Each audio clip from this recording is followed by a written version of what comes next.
Hola, ¿qué tal? Muy buenas tardes.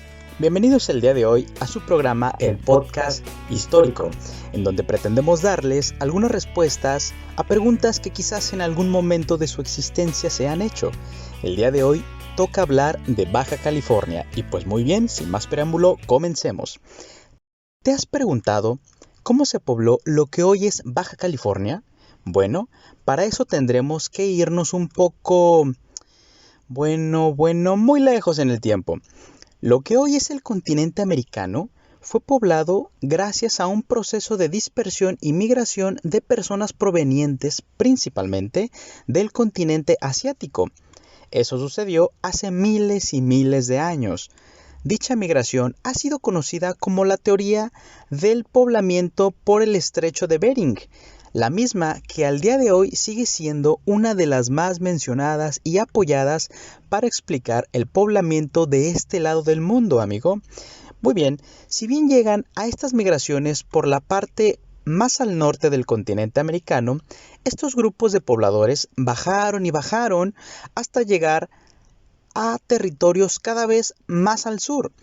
Para algunos historiadores, este fenómeno migratorio corresponde a un primer momento de población de la península, que comienza con la llegada de lo que se ha conocido como las agrupaciones de cazadores-recolectores, esto de megafauna que procedían de las regiones norteñas del continente, en una dirección norte a sur y con posibles contactos marítimos.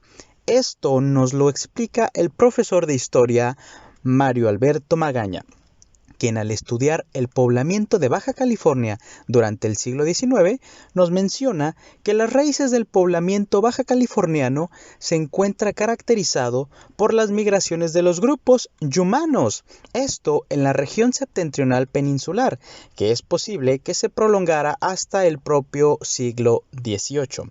Así, dentro de la denominada época prehispánica, en el actual territorio baja californiano, se asentaron diversos grupos de pobladores, entre ellos fueron y son descendientes del grupo yumano. ¿Y cómo se ha sabido todo esto? Bueno, pues hay una respuesta.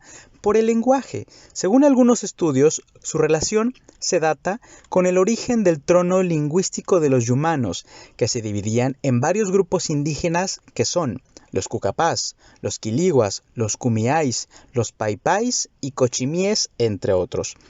Todos ellos constituidos hasta el día de hoy como los principales grupos de primeros pobladores en Baja California. Bueno, pues hasta aquí tenemos alguna idea de cómo están llegando las personas a Baja California. Y para ti que estás en este punto del programa y sigues escuchando, bueno, pues bien, tengo algo más que decirte. Tengamos dos momentos en cuenta. 1942 y 1521. ¿Qué pasa en estos 2 años? Bueno, o entre estos 2 años. El primer año que te mencionamos, 1492, es la llegada de españoles, a lo que llegaron posteriormente al continente americano, lugar en donde habitaban una gran cantidad de pueblos y grandes sociedades. De algunas aún tenemos algunos lugares ceremoniales, claro, todavía los hay, y artículos utilizados por ellos hace muchos años. Imagínate tú que aún al día de hoy tenemos algunos utensilios que, bueno, pues nos ayudan para el estudio de estas primeras civilizaciones. Muy bien, pues en el segundo año mencionado, en 1521, este marcó la fecha de conquista oficial del sitio más icónico del periodo, Tenochtitlán. Ojo, no todos los pueblos fueron sometidos al mismo tiempo. Hubo lugares, como lo es el actual norte del país y la península de Baja California, que fueron hasta años después de conquistados o siquiera explorados. Con la llegada de los españoles, se inauguró un nuevo momento en el poblamiento del continente y también con ello de lo que hoy es Baja California. El periodo colonial, como todo el territorio conocido como la Nueva España, que corresponde a lo que hoy es México y en su momento casi la mitad de los Estados Unidos. Un asunto que se volvió prioridad fue el poblamiento, principalmente. El nuevo orden colonial que se impuso en donde antes habitaban diversas y complejas sociedades con una lengua, prácticas de alimentación y convivencia diversas entre sí, hacían de las tareas del poblamiento y de la conversación a la religión católica una tarea muy compleja. Bueno, pues no obstante, gradualmente se consiguió dicha tarea.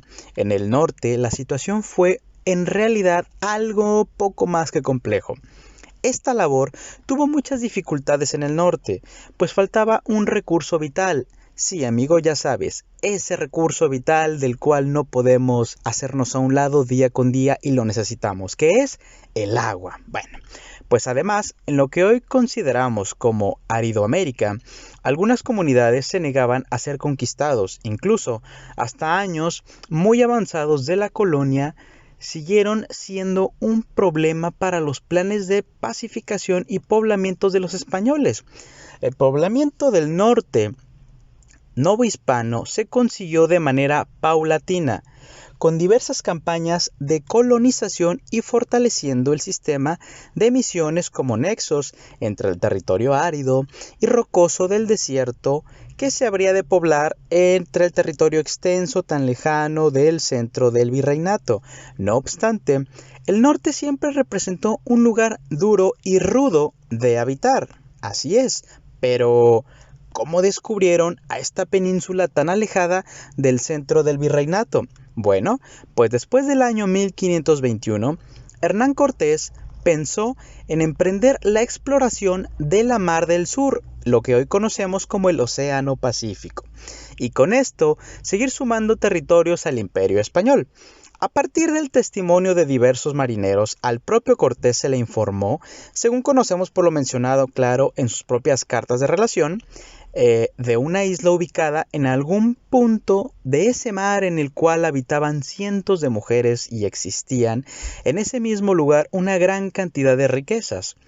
Motivado por esa noticia y tras una serie de expediciones que no le habían llevado a grandes conquistas, decidió emprender el viaje rumbo a esa isla de mujeres y riquezas.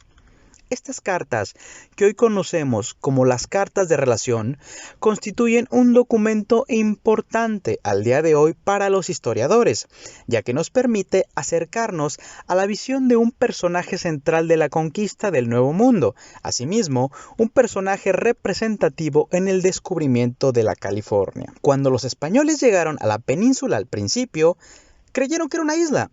Sin embargo, con el tiempo, los viajes de exploración y con ayuda de los trazos en los mapas se dieron cuenta de que finalmente se trataba de una península. El nombre de California, curiosamente, según algunos historiadores, proviene de una novela caballeresca del siglo XVI de nombre Las Ergas de Esplandián, atribuida a García Rodríguez de Montalvo. En ella se describe a una reina llamada Calafia, que habitaba en la isla de California. Tal hipótesis es por la creencia de esos años de que efectivamente esta era la isla de aquella novela, esa isla llena de riquezas. No obstante, descubrir la isla no fue cosa fácil. Como cualquier cosa que conocemos, no es fácil. Cortés, por ejemplo, se embarcó en 1535 hasta cierto punto del Molesto. Bueno, pues desde 1532 él había tratado de descubrir dicha isla a través de otros barcos y otros hombres. Claro, la ayuda siempre ayuda. Sin embargo, los esfuerzos habían sido un fracaso. Cuando él finalmente se embarca, logra llegar a la actual Bahía de la Paz. El día que llegó a tierra firme, llamó a ese lugar Tierra de Santa Cruz. Y así, en 1542, en una exploración que dirigió Juan Rodríguez Cabrillo, de origen portugués, se arribó a una bahía, la cual denominaron Bahía de San Mateo. Ese lugar señalaba a la actual Ensenada.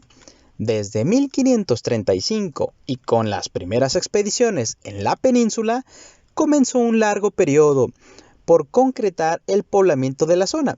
Conforme se avanzaba en tierra firme, se iban prestando algunas dificultades, mejor dicho. Además de ello, la península no era precisamente un lugar al que se mirara muy atractivo llegar. Es importante mencionar que un motor de poblamiento fue la instalación de misiones, es decir, sitios religiosos en donde los misioneros, llegados de España, vivían y enseñaban la religión católica. Las decepciones iniciales de los españoles no se hicieron esperar, pues esas leyendas de riquezas y mujeres hermosas les parecieron una mentira al no satisfacer sus expectativas, debido a lo que encontraron en la zona sur de la península. Así es, amigos. Tú que llegaste a este punto del podcast, déjame decirte que no todo lo que brilla es oro.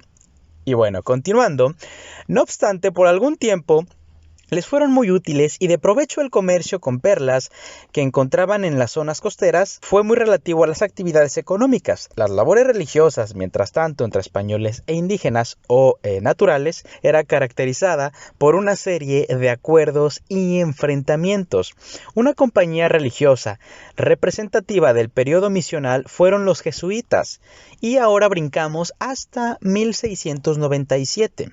Ya para este año cabe recordar que la Gran Tenochtitlán ya había caído en manos de españoles. Bueno, pues en este año, recordando 1697, una compañía religiosa negoció los términos para la evangelización de los de la California, y el día 6 de febrero de ese mismo año se dio la autorización final para dicha tarea.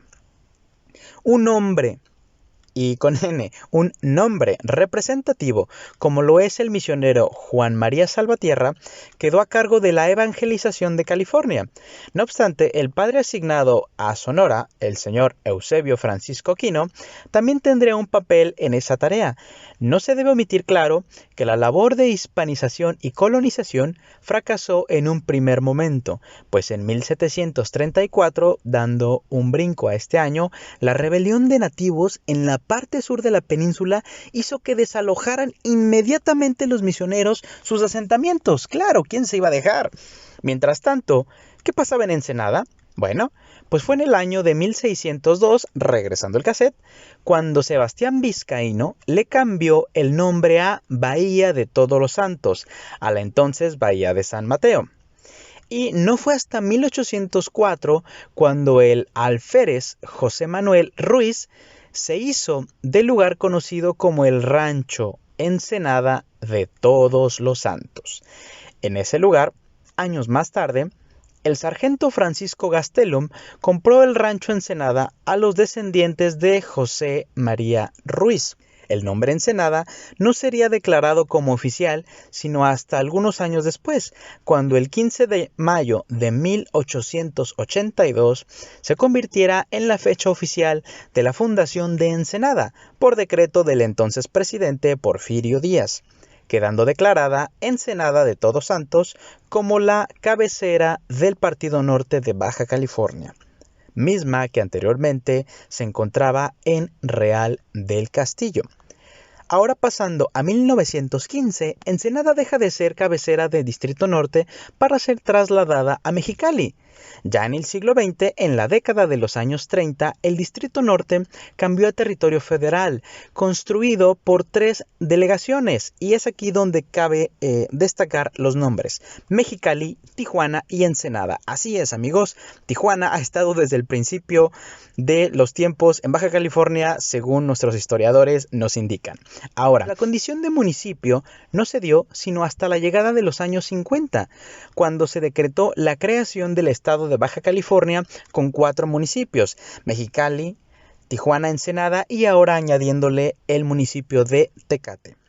Mientras esa información territorial se desarrollaba, con el paso del tiempo las actividades relativas a la agricultura en los poblados cercanos a Ensenada se constituyeron como lo principal y de las zonas más fértiles para esa economía.